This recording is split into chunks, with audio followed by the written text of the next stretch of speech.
بسم اللہ الرحمن الرحیم نحمدہ ونصلی علی رسولہ الکریم اما بعد۔ معزز سامعین ناظرین، ایک خصوصی گزارش کو لے کر میں آپ حضرات کے سامنے حاضر ہوا ہوں۔ وہ یہ ہے کہ جو حالات چل رہے ہیں پوری دنیا کے، خاص طور پر کورونا وائرس کی وجہ سے بہت سے لوگوں کی معیشت پہ اثر پڑا ہے، کاروبار پہ اثر پڑا ہے۔ خاص طور پہ وہ طبقہ جو روزانہ کام کر کے کھانے والا ہے، ان لوگوں کے لیے بڑے مسائل کھڑے ہو گئے ہیں۔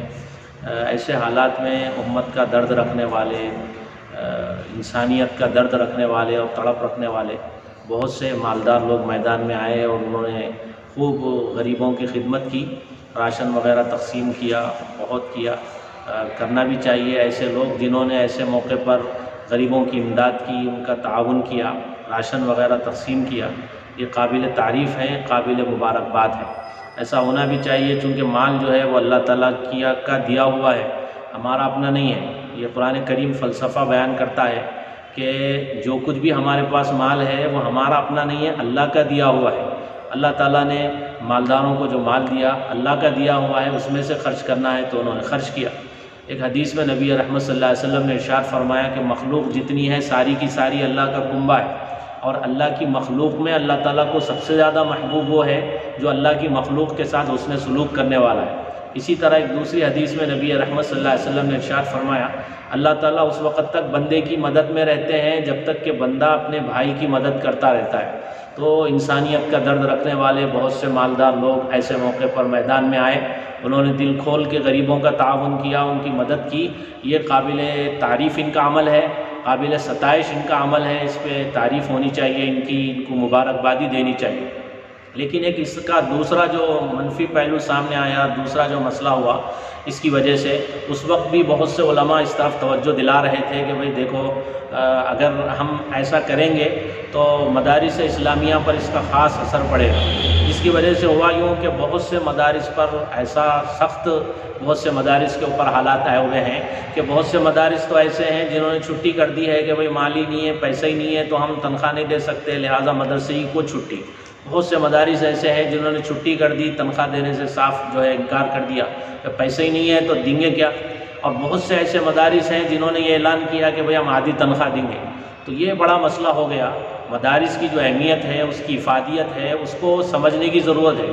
یہ جو مدارس ہیں، یہ مدارس ہی ہیں جو اسلام کی حفاظت کے قلعے ہیں، اسلام کی حفاظت کی چھاؤنیاں ہیں، اور یہی مدارس ہیں کہ جتنی اسلامی تنظیمیں ہیں، تحریکیں ہیں، مسلمانوں کو دین پر چلانے اور جمانے کی اور دین کے حفاظت کا جتنی تحریکیں کام کر رہی ہیں، ان سب کا سرا انہی مدارس سے ملتا ہے۔ یہ جو مدارس ہیں، چارہ کھا کے، گھاس کھا کے دودھ دینے والی بھینس کے مانند ہیں کہ یہ مسلمانوں کے صدقات اور ان کے زکوٰۃ کو لے کے مسلمانوں کے لیے بہترین علماء اور بہترین ائمہ اور بہترین خطبہ یہ امت کے لیے، امت کے سامنے یہ پیش کرتے ہیں۔ تو یہ مدارس کی اہمیت کو سمجھنا ہے، ہماری ذمہ داری بنتی ہے کہ ہمارے اپنے بستی میں کوئی مدرسہ ہے تو اس مدرسے کی کیفیت لیں اور اس کے حالات معلوم کریں، اس کی کارکردگی کا جائزہ لیں، اور ہم سے جو بن پڑے، ہم سے جو کچھ بھی ہو سکے اس کے تعاون کی کوشش کریں، فکریں کریں۔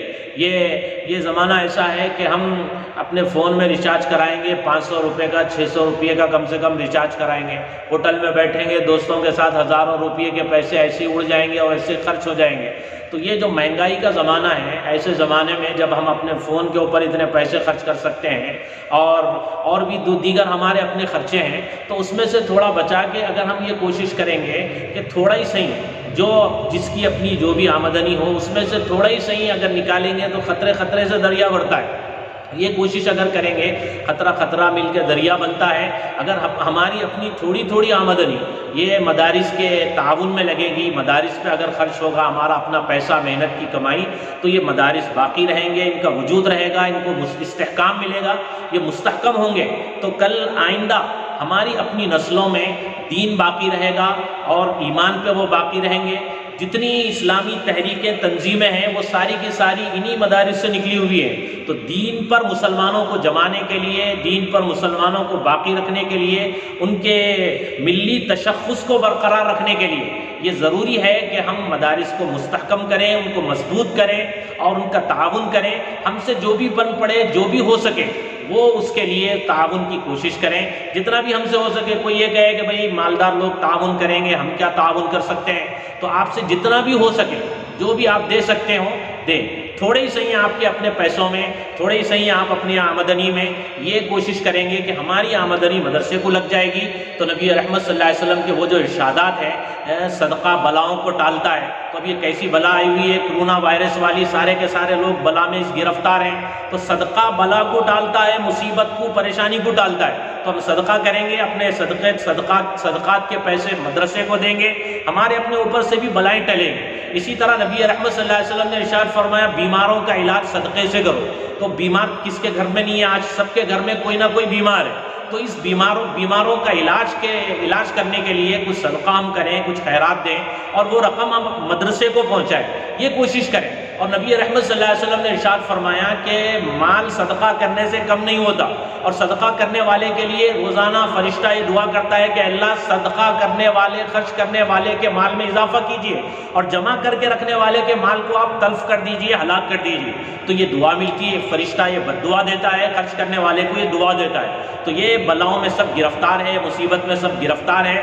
تو اس کا ایک علاج یہ بھی ہے حدیث کی روشنی میں کہ ہم صدقہ کریں، اس کا مال اور اس کا پیسہ مدرسوں کو دیں. ہم سے جو کچھ بھی بن پڑے، جو بھی ہماری اپنی کمائی ہو، تھوڑی سی کمائی ہم مدرسوں کو دیں گے، یہ سمجھ کے کہ یہ دین کی حفاظت کا کام کر رہے ہیں، خدمت دین کا کام کر رہے ہیں، اشاعت دین کا کام کر رہے ہیں، دین کی دعوت و تبلیغ کا کام کر رہے ہیں. اور یہ اگر ہیں تو سمجھیے ہمارا دین باقی ہے، اسلام باقی ہے، ایمان باقی ہے. ہماری اپنی جو نسلیں ہیں، ہماری اپنی جو اولاد ہیں، دین پہ جمیں گی، دین پہ چلیں گی، اسلامی تشخص ان میں باقی رہے گا، ان کے چہروں پہ داڑھی رہے گی، سروں پہ ٹوپی رہے گی.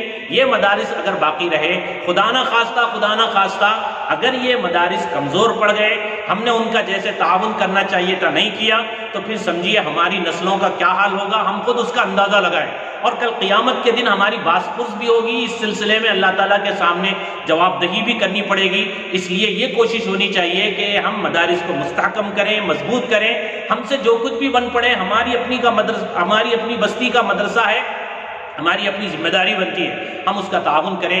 اللہ سے دعا ہے اللہ تعالیٰ ہم سب کو توفیق عمل نصیب فرمائے. آمین. وآخر دعوانا الحمدللہ رب العالمین.